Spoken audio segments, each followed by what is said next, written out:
Welcome to the Deep Dive. Today we are immersing ourselves, really getting into the complete professional landscape of a documentarian who, well, the New Yorker put it personally, didn't they?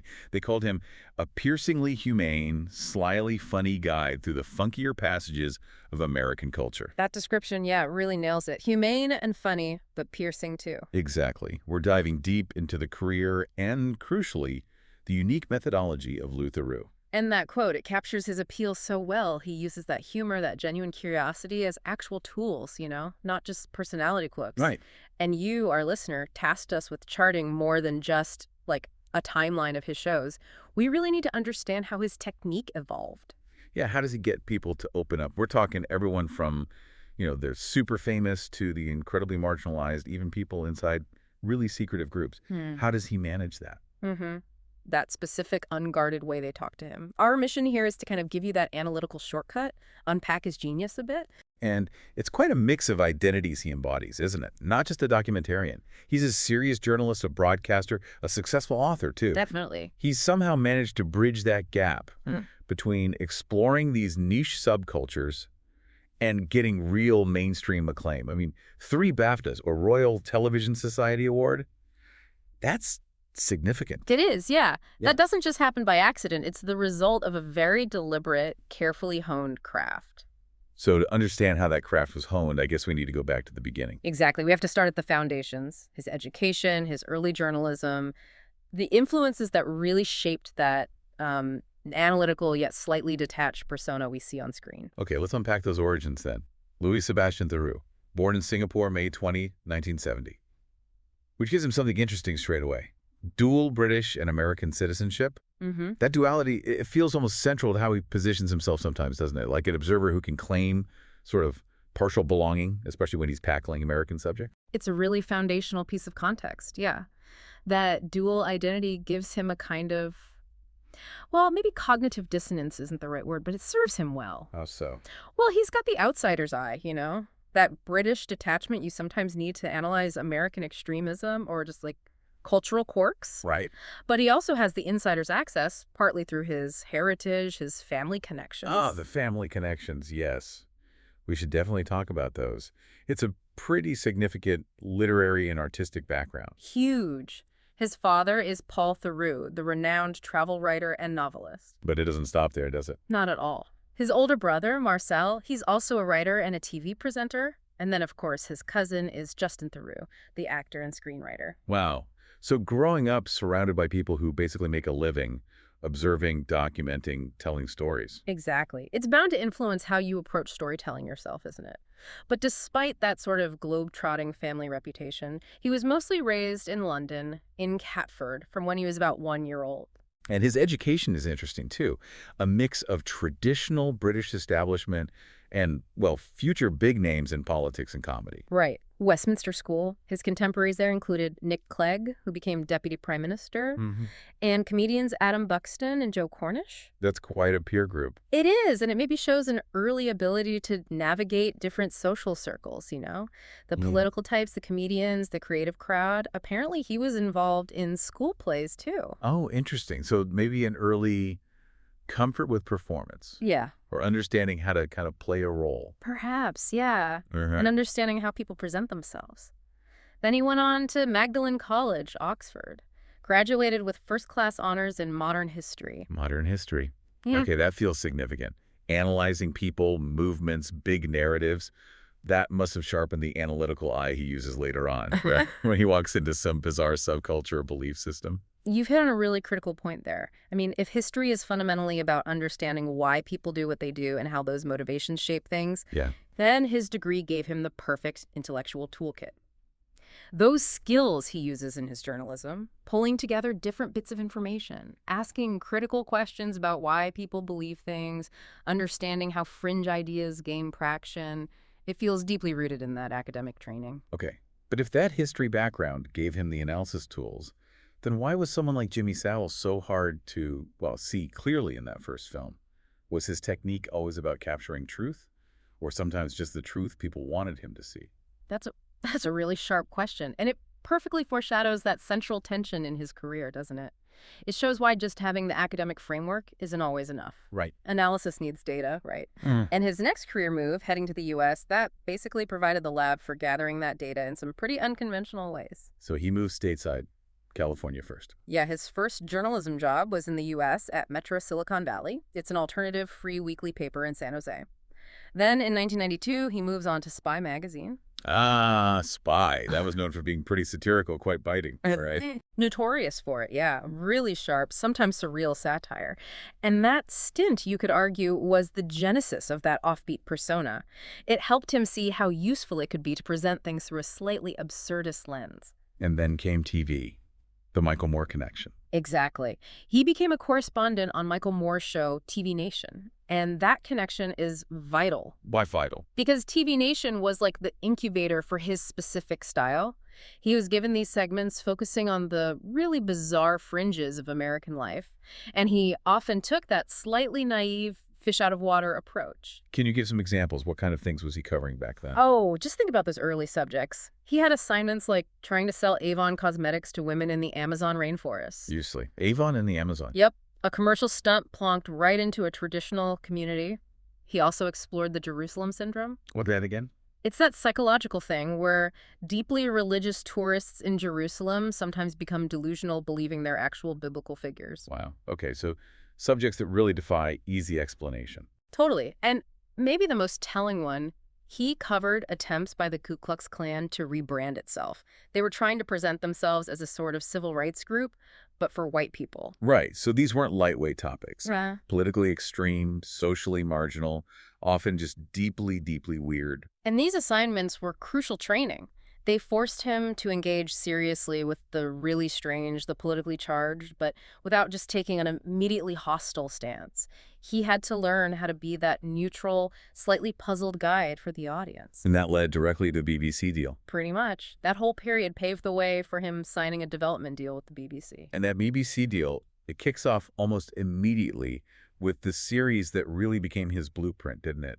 Louis Theroux's Weird Weekends. Ran from 98 to 2000. This series is absolutely the defining moment. It's where he established that core methodology, the art of, let's call it, therapeutic immersion. Therapeutic immersion. Explain that. Well, he didn't just, interview subjects from a distance. He spent proper time with them, sometimes literally lived among these marginal, mostly American subcultures.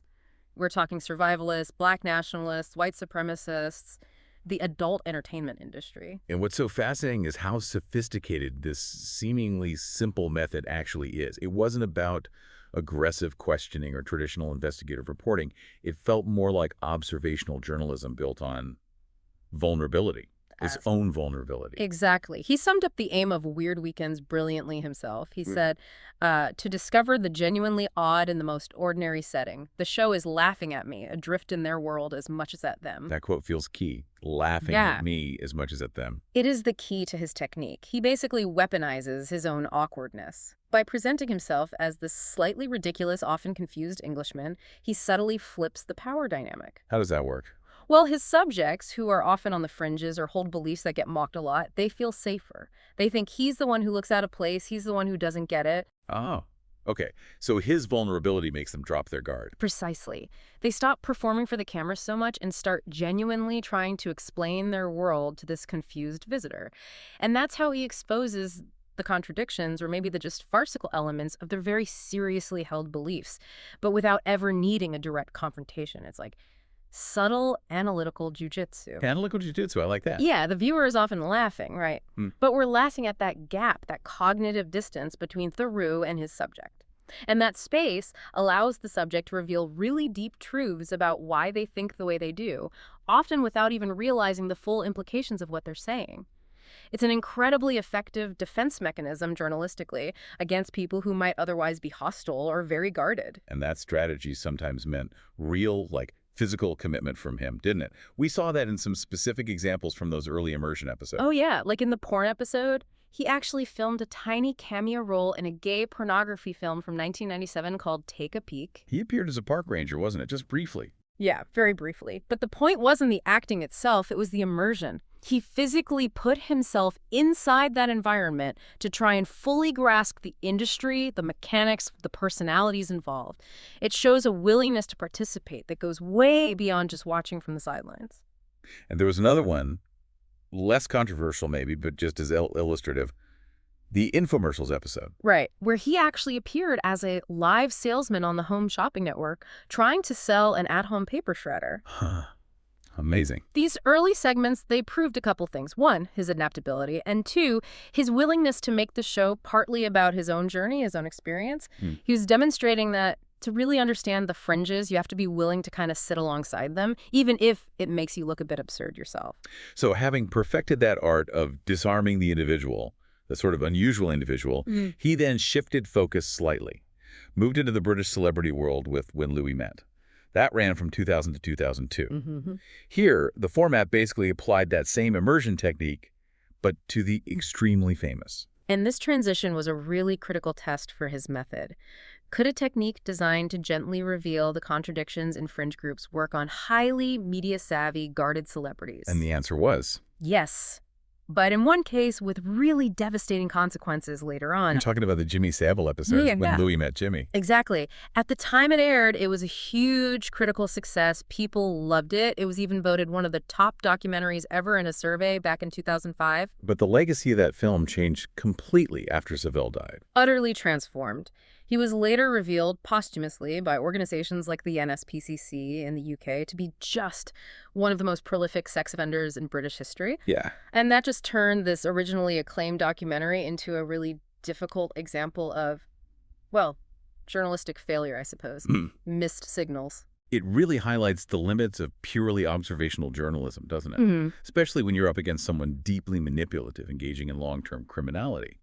The question became, why did his technique, which is normally so good at spotting small inconsistencies, fail to see this enormous, awful truth?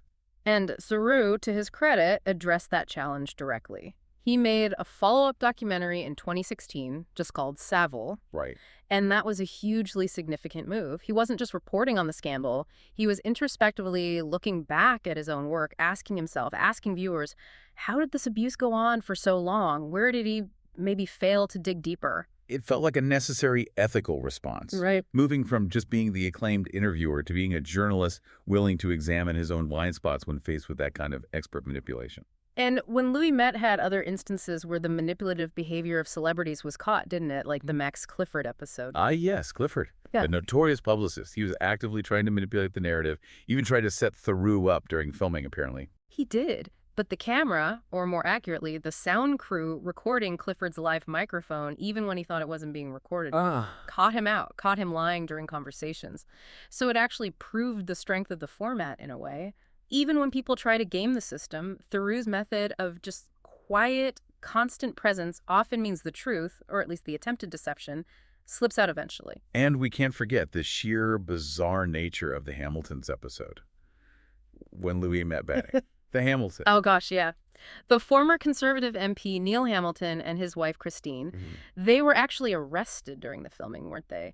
On false allegations of indecent assault, which were later dropped. Exactly. It just shows how his presence, his filming, could sometimes act as this strange catalyst for real-life drama, big and small. So when Louis Met finished, it felt like a major shift was happening. He'd honed the method on these high-profile, often quite self-promotional people. Right. The question then became, could that same gentle, probing style work effectively on huge, secretive institutions? Right. Or on really complex social problems? And that led to the move towards feature-length documentaries, starting around 2003. Exactly. He shifted primarily to that longer format, moving away from the weekly, segmented shows. He really doubled down on American themes, which allowed for that longer, more naturalistic filmmaking style. It demanded a deeper psychological dive into the subjects. And this shift meant tackling much heavier, often highly sensitive topics. He signed a big deal with the BBC in 2006, didn't he, for like 10 films over 3 years. Yeah, that deal really cemented his role as the BBC's kind of go-to explorer for the tough stuff. The scope broadened dramatically from just weird subcultures to looking at systemic social failures. You see that immediately in the themes he picked. Child psychiatry, for example, the incredibly complex, often traumatizing U.S. prison systems. Mm-hmm. Intense specials like Miami Mega Jail and Behind Bars, focusing on prisons in California and Florida. It's a definite move from just observing personality quirks to analyzing, well, structural brutality sometimes. And he went back to extreme political ideologies too, but maybe in a more sustained way than in Weird Weekends, like Louis and the Nazis. Yes, focusing on neo-Nazis in America. He also expanded his geographic scope, covering crime and social issues in places like Lagos, Johannesburg. That meant navigating genuinely high-risk environments, showing he was getting more comfortable with physical challenges, not just emotional ones. And this move into serious, long-form work brought huge critical success, didn't it? I remember The Most Hated Family in America from 2007 about the Westboro Baptist Church. That got global praise. It did, and it really showed the power of that non-judgmental immersion technique when applied to a group defined by pure ideological confrontation. Why did it work so well with them? They're famously hostile. Well, what's crucial about the Westboro films, and he did 2 follow-ups as well, is that the format worked because the family genuinely believed they are right. They actually welcomed him because they wanted to spread their message. So Theroux didn't need to argue. He just had to show their internal world, their daily lives, their interactions. And the audience could draw their own conclusions about the impact of that isolation and extremism on the individuals, especially the younger members. So his work then evolved from documenting people and structural issues to actively trying to challenge the secrecy of entire institutions. The big example there has to be My Scientology movie from 2016. Oh, absolutely. That film is fascinating because it marked a real break in his usual methodology. Oh, so? Well, the Church of Scientology, being famously secretive, flat out refused him access. They completely rejected his usual charm-offensive approach. Right. So what did he do? The documentary essentially became about that lack of access. It turned into this piece of meta-filmmaking. It was directed by John Dower, produced by Simon Chin, who was actually an old-school friend of Theroux's. So the film focused on him trying to get in and failing. Pretty much. And because he couldn't get inside, he ended up using actors to recreate scenes and alleged incidents described by former members, many of whom were clearly traumatized. That's a very different approach for him. It's an adaptation that really proves his versatility. When the gentle immersion technique gets blocked, he pivots to something more like investigative theater. The Guardian called it the most damning film about Scientology yet, precisely because the story became less about Louis' personality and more about the extreme lengths the institution apparently went to maintain its secrecy. And it also showed them trying to turn the cameras back on him and his crew, didn't it? Yes, that surveillance aspect became part of the narrative, too. Okay, so moving forward into the more digital age, his recent major work, Forbidden America from 2022. That tackled modern subcultures shaped almost entirely by the internet. Exactly. A 3-part series focusing heavily on social media use in the U.S. It was an acknowledgement that the new fringes aren't always geographic locations anymore, they're digital spaces. And this required him to apply his method to things like digital extremism, the alt-right. Definitely. The segment Extreme and Online specifically looked at political movements that were essentially born online in those aggressive, often anonymous, performative internet environments. He interviewed figures like Nick Fuentes and Baked Alaska.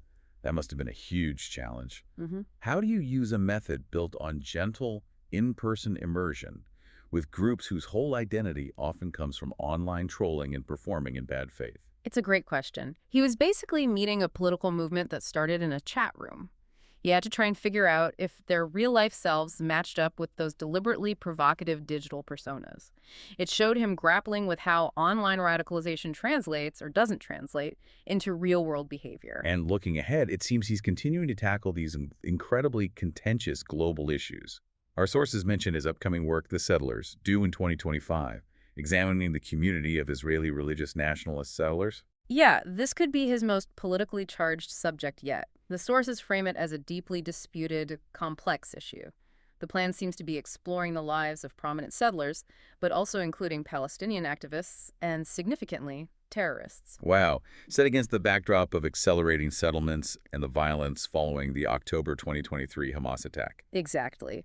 The goal, presumably, remains that impartial examination of multiple conflicting viewpoints, reporting on but not endorsing the perspectives he finds, and leaving you, the audience, to navigate the moral complexities. It certainly confirms his reputation as a journalist who runs towards the difficult stories, not away from them. constantly testing that line between objective reporting and the humanizing effect his presence seems to have. And while those documentaries are obviously the core of his career, Louis Theroux has been really successful at diversifying his output, hasn't he? He's shown he's adept across different media platforms. Yeah, like his books. They offer a more reflective take on the filming process. His first book, The Call of the Weird, Travels in American Subcultures, from 2005. That was basically him testing the validity of his own method, wasn't it? How do you mean? Well, he went back to the U.S. to catch up with some of those really memorable, often quite bizarre subjects from his early TV shows. Ah, right, to see what happened next. Exactly. It wasn't just a memoir, it was a journalistic follow-up to see if his non-confrontational style had captured just fleeting eccentricities or if these were genuinely deep-seated long-term beliefs and lifestyles. Then came his actual memoir in 2019, Gotta Get Through This. Great title. It really is. Captures that mix of earnest reflection and self-deprecating humor perfectly. And more recently, Through the Keyhole in 2021, which was a diary he kept during the UK's COVID lockdown. Right, showing him finding content even when stuck at home like everyone else. Which leads nicely into his pivot to audio. The pandemic really spurred that on, didn't it? April 2020, he launched Grounded with Louis Theroux on BBC Radio 4. Perfect timing for that launch. Absolutely. He used that shared lockdown experience brilliantly, interviewing well-known people he found interesting, people who often seemed more vulnerable, more reflective because they were talking from their own homes, without all the usual media setup. It proved his conversational, probing style worked just as well in a purely audio format. Definitely. And his move into podcasting got even bigger in 2023 when he launched the Louis Theroux podcast as an exclusive deal with Spotify. That really confirms his status, doesn't it? As a major media figure whose name alone is a big draw. But maybe the most surreal example of his cultural impact, the ultimate weird payoff for that slightly awkward persona, was the whole jiggle jiggle thing. Oh my God, yes. The viral moment nobody could have predicted. The most unexpected cultural comeback ever. It just illustrates the bizarre way digital media works now. So this short, completely nonsensical rap, something he wrote and performed like 22 years earlier for the Weird Weekends episode on gangster rap. When he was trying to understand the genre, yeah. Somehow gets dug up, auto-tuned by a TikTok user in 2022, music added. And boom, global trend, complete with a dance. It's just fantastic, a slightly ridiculous commentary on how media lasts or resurfaces. This serious documentarian from the 90s accidentally provides the soundtrack for Gen Z internet culture. And he leaned into it. He released a full version, Jiggle Jiggle, with the Manchester DJs Duke and Jones. Which just confirmed he has this rare kind of cultural permanence. He manages to be relevant to highbrow documentary critics and millions of teenagers doing dances online all at the same time. Okay, let's touch on a few personal details too, because they help paint that fuller picture of the man behind the camera. Marriages. Been married twice, first time 1998 to Susanna Kleeman. They divorced in 2001 or 2002. He's actually described it quite candidly as a marriage of convenience. Oh, really? Why? Apparently, it was so his then-girlfriend could legally get work authorization in New York, which in itself maybe suggests someone quite pragmatic, perhaps slightly unconventional in his priorities. And his second marriage. He married his longtime girlfriend, Nancy Strang, in 2012. They have 3 sons together. And that family life, protecting it, often comes up as the sort of anchor, the counterpoint to him immersing himself in these often quite dangerous or extreme worlds. Beliefs. He's an atheist. Confirmed atheist, yes. And quite pragmatic about substance use, too. He supports legalizing cannabis, even while acknowledging it's an intoxicant and can have links to mental health issues for some. And a couple of personal vulnerabilities he's shared. Yes, which maybe feeds into that relatable persona. He's spoken openly about having a fear of flying. Which must be a massive occupational hazard for him. You'd think so. And in 2023, he publicly announced he has alopecia, which has caused him to lose facial hair. Sharing that kind of vulnerability, it probably only enhances the trust people feel they have in him. And where does he live?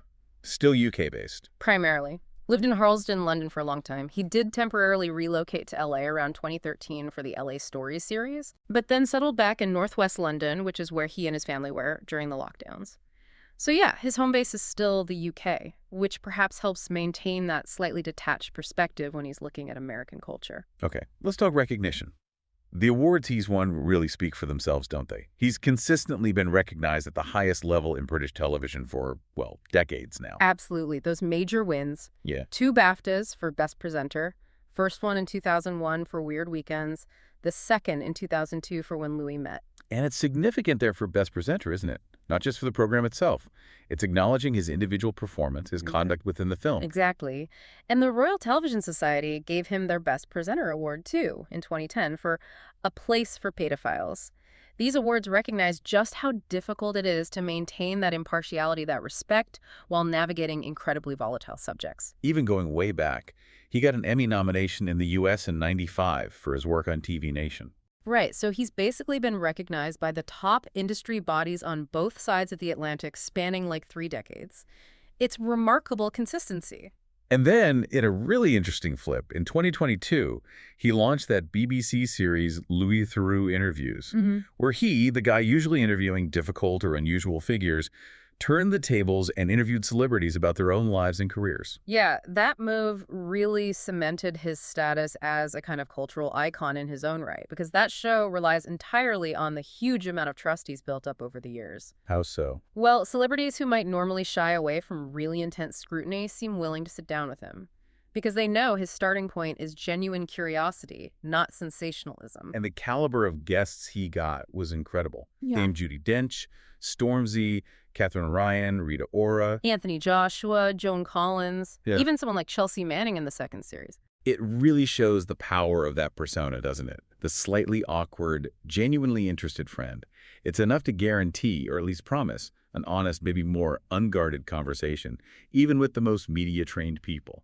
He's become a brand, really, synonymous with insightful, non-judgmental exploration. #outro. So wrapping this all up, what does our deep dive into Louis Theroux really show us? It's been quite a journey, hasn't it? From like satirical journalists trying to sell paper shredders on TV to becoming the BBC's chief explorer of human contradiction, institutional secrecy, major social issues. And throughout it all, he's successfully maintained that persona, empathetic, yet subtly analytical. I think the core takeaway has to be the masterful evolution of his method. He perfected that art of non-confrontational engagement. It allows him to be welcomed into communities that are often really closed off, marginal, sometimes extreme. And his ability to get people to reveal more than maybe they intend to. Yeah, often just by making himself the slightly awkward one, the butt of the joke sometimes. That feels like his enduring journalistic superpower. He just sort of allows people to present their own reality and lets the contradictions speak for themselves. And the relevance for you listening to this, it's about understanding the power of that stance, isn't it? That non-confrontational, genuinely curious approach. How do you navigate complex, maybe uncomfortable or fringe beliefs without immediately shutting down or becoming judgmental? Theroux offers a kind of blueprint for effective listening, for observation. And this brings us right back to that final provocative thought that his work consistently throws up, especially when you look at his documentation of extreme views, neo-Nazis, the alt-right, and looking ahead to things like the settlers. If his style's hallmark is humanizing controversial figures, showing them as complex people with families, histories, does that ultimately lead to greater understanding, better critical thinking for us, the audience? Or does the very act of presenting them as relatable individuals risk, inadvertently, normalizing those fringe ideologies? Does it risk giving them too big a platform? Exactly. That's the constant tension, isn't it? The critical thinking challenge his entire body of work kind of leaves hanging there for us all to mull over.